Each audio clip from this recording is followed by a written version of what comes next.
Good morning class. Welcome to our YouTube channel learns with Kundan. आज हम लोग बात करने वाले हैं बांग्लादेश अंतरिम पीएम बोले भारत के नॉर्थ ईस्ट राज्य लैंडलॉक है। आप यूं समझ लीजिए कि बांग्लादेश के पीएम मोहम्मद यूनुस ने चीन में जाकर के बोलते हैं कि भारत का जो नॉर्थ ईस्ट जो राज्य है वो लैंडलॉक है और आप मेरे यहाँ आकर के निवेश कर सकते हैं, क्योंकि बे ऑफ बंगाल पे जो गार्जियनशिप है, जो पूरा का पूरा मालिकाना हक है, वो मेरा है। तो इसी पे आज हम लोग बात करने वाले हैं कि क्या बांग्लादेश कहीं दूसरा पाकिस्तान तो ना बनने जा रहा है। क्या बांग्लादेश पाकिस्तान के नक्शे कदम पे तो नहीं चल रहा है। अब पाकिस्तान का बात इसलिए किया जा रहा है क्योंकि आप देख सकते हैं कि पाकिस्तान का पूरा वर्ल्ड में किस तरह का किरकिरी मचा हुआ है। पाकिस्तान न घर का रहा न घाट का रहा। वही पाकिस्तान जो दूसरों के लिए गड्ढा खोदता था, वो उस गड्ढे में खुद गिरते चला जा रहा है। अब गड्ढा किस बात का गड्ढा? गड्ढा जो आतंकवाद को जन्म देने वाला देश, जो दूसरों देश को परेशान करके अपने पड़ोसी देश को परेशान करता था, आतंकवाद को बढ़ावा देता था और उसी आतंकवाद से पड़ोसी देश को परेशान करता था, वो आज खुद परेशान है उसी आतंकवाद से। आए दिन बम विस्फोट, 30 लोग मर गए, 40 लोग मर गए। और जब आपके यहाँ आप नेगेटिव एनर्जी फैलाते हो तो आपके यहाँ गरीबी आता है, और वो गरीबी की मार जो है एकक जनता पे पहुंचती है, सरकार पे पहुंचती है और देश जो है वो बर्बाद होने के कगार पे चला जाता है। ठीक उसी तरह बांग्लादेश में कैसे शेख हसीना को हटा करके तख्ता पलट करके मोहम्मद यूनुस जो है वो वहाँ के प्रधानमंत्री बनते हैं और अंतरिम सरकार का गठन करते हैं, और गठन करने के बाद वो एकक करके जो भारत के दुश्मन देश हैं उनसे ये हाथ मिलाना चाहते हैं। इनके नज़र में दुश्मन है, लेकिन ओरिजिनल में दुश्मन है नहीं। ये मोहम्मद यूनुस को लग रहा है कि चीन के साथ में अगर हम ऐसा ऐसा करते हैं तो चीन मेरा बहुत हितैषी हो जाएगा। इनको पता होना चाहिए कि चीन जो है वो व्यापार देखता है और व्यापारी किसी का नहीं होता, हर कस्टमर का होता है। अगर बांग्लादेश में भी व्यापार का संभावना है तो बांग्लादेश के भी साथ रहेगा, और अगर हिंदुस्तान में व्यापार का संभावना है तो हिंदुस्तान के साथ में भी। तो इस तरह से ये चीन में जा कर के बोलते हैं कि आप आइए निवेश कीजिए, पूरा का पूरा समुद्र मेरा। वो भारत उस पर गार्जियनशिप ले ही नहीं सकता, क्योंकि भारत जो है वो लैंडलॉक कंट्री है। भारत के जो पूर्वोत्तर राज्य है उस पर पूरा का पूरा मालिकाना हक मेरा है। अब देखिए कि कैसे भारत का नक्शा है। ये भारत का नक्शा, और ये आपको जो दिख रहा है ये बे ऑफ बंगाल है, ये वेस्ट बंगाल है, और इधर है बे ऑफ बंगाल। ये वेस्ट बंगाल जो आप देख रहे होंगे कि सबसे बड़ा सीमा साझा करता है बांग्लादेश के साथ में, बे ऑफ वेस्ट बंगाल। उसके बाद फिर इधर मेघालय है, त्रिपुरा है, मिजोरम है ना, और इधर आपका ये म्यांमार का एरिया पड़ जाता है। तो इस तरह, और ये आसाम का भी कुछ एरिया जो है वो साझा करता है बांग्लादेश। अब ऐसे समझिए कि ये वाला जो एरिया बोल रहा है, इस वजह से बोल रहा है कि ये लैंडलॉक है, क्योंकि इधर जो है वो रास्ता, समुद्र का रास्ता जो है, कोस्टल एरिया जो है वो बांग्लादेश के साथ में पड़ता है।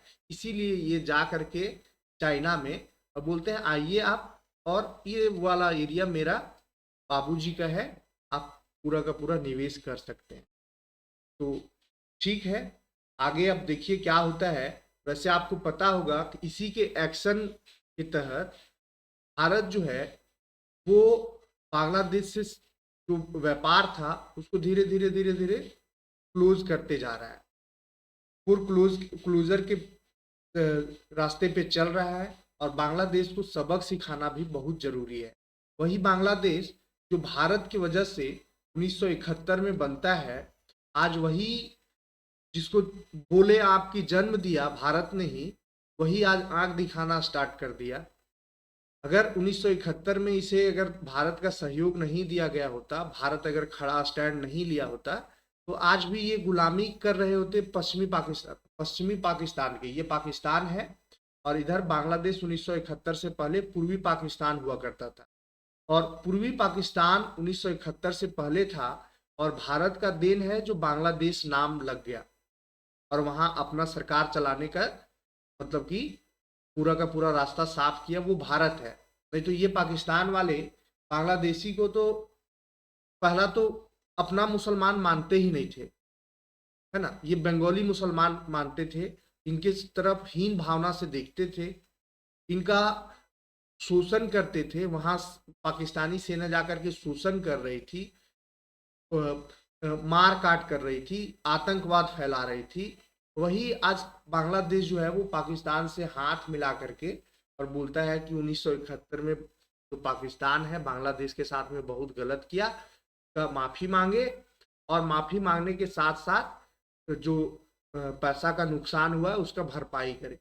अरे भैया, आज भी अगर तुम छोड़ दिया जाए ना, अगर पाकिस्तान को हिंदुस्तान का डर नहीं रहे तो तुमको तुरंत 2 मिनट में खत्म कर देगा, तुमको सब फिर हवा टाइट कर देगा।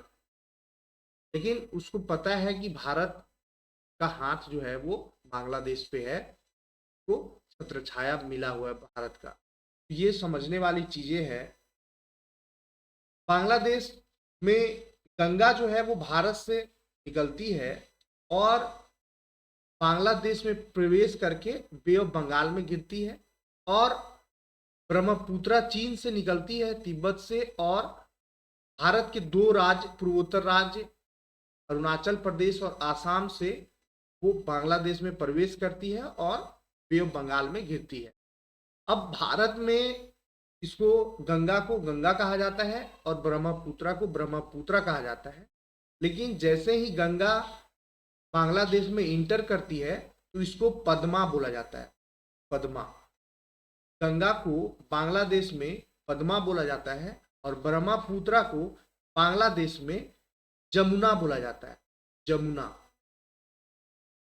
जमुना बोला जाता है।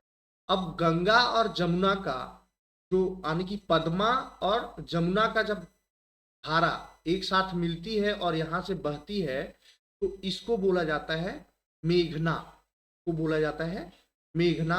ये थोड़ा सा जीके का पार्ट है, ये भी आप लर्न रखिएगा, ये मेघना कहलाता है धारा, ठीक है। तो बांग्लादेश इस तरह से हिंदुस्तान का पड़ोसी राज्य है, भारत से सटा हुआ पड़ोसी देश है, राज्य नहीं, पड़ोसी देश है। और इसके साथ में संबंध भारत हमेशा चाहता था कि अच्छा करे, और शेख हसीना के टाइम में अच्छा था भी। क्यों अच्छा था? तो क्योंकि भारत का ही योगदान है बांग्लादेश नाम दिलवाने में, बांग्लादेश को बनाने में। तो शेख हसीना के साथ में रिश्ते अच्छे थे और अच्छा व्यापार था, बांग्लादेश अच्छा प्रोग्रेस कर रहा था, वर्ल्ड में नाम कर रहा था।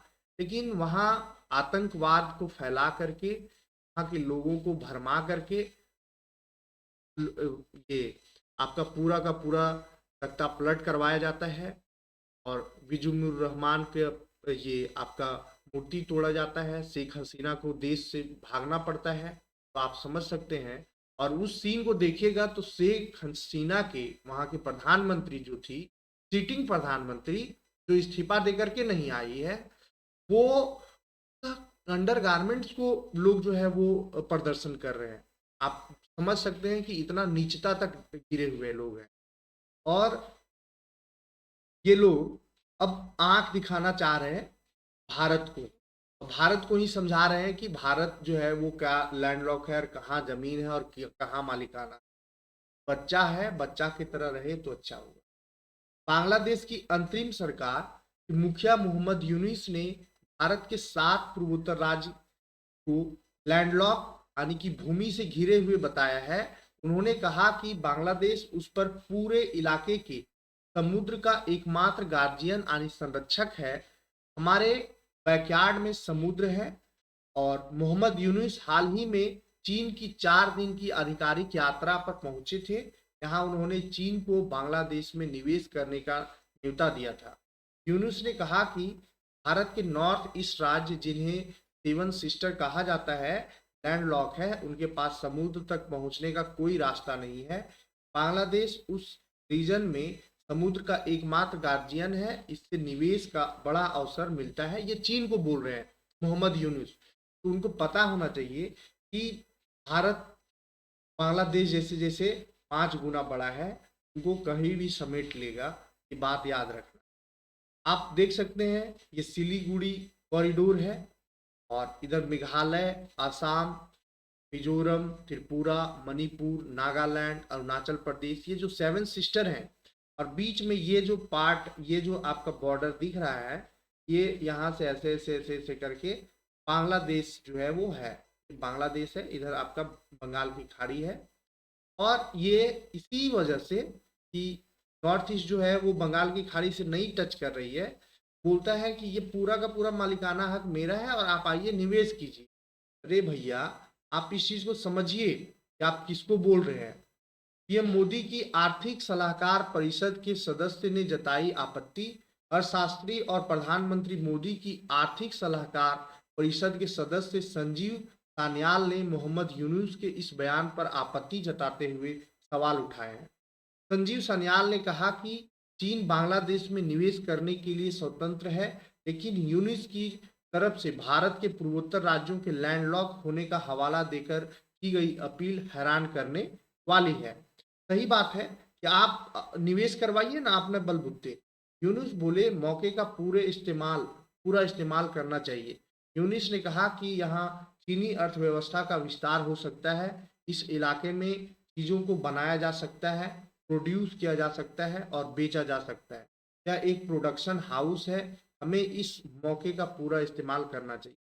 तुम गुलामी करो ना चीन का, गुलामी करो। देखो तुम्हारा जो बड़ा भाई था पाकिस्तान, आज कैसा चीन के चंगुल में फंस गया है। उसी तरह से तुमको भी अपना गुलाम बना लेगा चीन। चीन का नाम चीन है भैया, वो कर्ज देता है, लेता नहीं है, कर्ज दे करके गुलाम बना लेगा। भारत पूर्वोत्तर में कनेक्टिविटी बढ़ाने के कई प्रोजेक्ट चला रहा है। यूनिस के बयान में इस तथ्य को पूरी तरह से नजरअंदाज किया गया है कि भारत अपनी एक्ट ईस्ट पॉलिसी के तहत नॉर्थ में कनेक्टिविटी बढ़ाने के लिए भारी निवेश कर रहा है। इससे Kaladan, multi modal transport project जैसी परियोजनाओं के जरिए कनेक्टिविटी को बढ़ावा दे रहा है। इसके साथ ही पूर्वोत्तर भारत को म्यांमार, दक्षिण पूर्व एशिया से जोड़ने वाले सड़क नेटवर्क का निर्माण कर रहा है। यूनिस का यह बयान इसलिए भी हैरान करने वाला है क्योंकि पूर्वोत्तर भारत में सिलीगुड़ी कॉरिडोर है, जिसे भारत का चिकन नेक माना जाता है। 60 किलोमीटर लंबा और 22 किलोमीटर चौड़ा यह कॉरिडोर नॉर्थ ईस्ट के 7 राज्यों को भारत के साथ जोड़ता है। भारत इसके लिए इसके इलाके की सुरक्षा को लेकर काफी ज्यादा चौकन्ना रहता है। सिलीगुड़ी कॉरिडोर का बात किया जा रहा है। आप ये देख सकते हैं कि ये बांग्लादेश का ये बॉर्डर है, और बांग्लादेश का बॉर्डर जो है वो 4096 किलोमीटर का बॉर्डर जो है वो भारत के साथ में साझा करता है बांग्लादेश। और इस तरह से पश्चिम बंगाल में 2217 किलोमीटर, और सबसे ज्यादा बांग्लादेशी पाकिस्तान ये पश्चिम बंगाल में ही आते हैं, जिसको हम लोग रोहिंग्या मुसलमान कहते हैं, बांग्लादेशी मुसलमान कहते हैं। और वो सबसे ज्यादा हिंदुस्तान में उधर से ही इंटर मारते हैं। और वही आज हमको जो अपना जनता को सुरक्षित नहीं रख पा रहा है, उसकी जनता जो भारत में रोजगार के लिए आ रही है, वो आज हम लोगों को सिखाने के लिए चला है। असम के साथ में 262 किलोमीटर का, त्रिपुरा के साथ में 856 किलोमीटर, मिजोरम के साथ में 318 और मेघालय के साथ में 443 किलोमीटर का बॉर्डर शेयर करता है। 4 दिन की यात्रा पर चीन पहुंचे थे यूनुस बुधवार को 4 दिन की चीन यात्रा पर पहुंचे थे। शुक्रवार को उन्होंने चीनी राष्ट्रपति शी जिनपिंग से मुलाकात की। इस मौके पर जिनपिंग ने बांग्लादेश की अंतरिम सरकार को अपना समर्थन देने का भरोसा दिलाया। जिनपिंग ने कहा, आपसी भरोसे के आधार पर चीन बांग्लादेश का अच्छा पड़ोसी, अच्छा दोस्त और अच्छा पार्टनर बना रहेगा। दोनों नेताओं ने 9 समझौते पर साइन किए। इनमें आर्थिक और तकनीकी सहयोग पर एक समझौता एग्रीमेंट और 8 समझौतों पर ज्ञापन एमओयू पर समझौते प्राचीन ग्रंथों के अनुवाद और प्रकाशन, सांस्कृतिक विरासत, समाचार आदान प्रदान, मीडिया, खेल, स्वास्थ्य क्षेत्रों में सहयोग से जुड़े सभी चीजें पे ये एग्रीमेंट किया गया था। आप समझ सकते हैं कि चीन ऐसा देश जो जब शेख हसीना थी तब भी बांग्लादेश के साथ में उसका संबंध अच्छा था, और फिर तख्ता पलट हो गया, मोहम्मद यूनुस आ गए। मोहम्मद यूनुस को भी ये आश्वासन देता है कि हम कोई ऑब्जेक्शन नहीं करेंगे। ठीक है, मोहम्मद यूनुस बिना चुना हुआ सरकार बना लिए हैं, अभी राज कर रहे हैं वहां, लेकिन ये बात याद रखना चाहिए कि जिस रास्ते पे चल रहा है, आज तुम दूसरे को, पड़ोसी को परेशान कर सकते हो थोड़ा बहुत, लेकिन भारत तो तुमसे बहुत आगे है, तुम कुछ नहीं कर सकते। भारत का एक कोई कुछ नहीं कर सकता, लेकिन ये याद रखना कि जिस रास्ते पे चल रहे हो, आने वाला समय में तुम इतना पछताओगे, तुम्हारे पास कहने को, बोलने को कुछ नहीं बचेगा। जिस आतंकवाद को जन्म दे रहे हो, जिस आतंकवाद के साथ में तुम समझौता कर रहे हो, वो तुम ही को लास्ट में आकर के काट। आतंकवाद किसी का नहीं हुआ है, हमारा भी नहीं हुआ। आपका क्या विचार है, आप कमेंट के माध्यम से जरूर बताएं। धन्यवाद।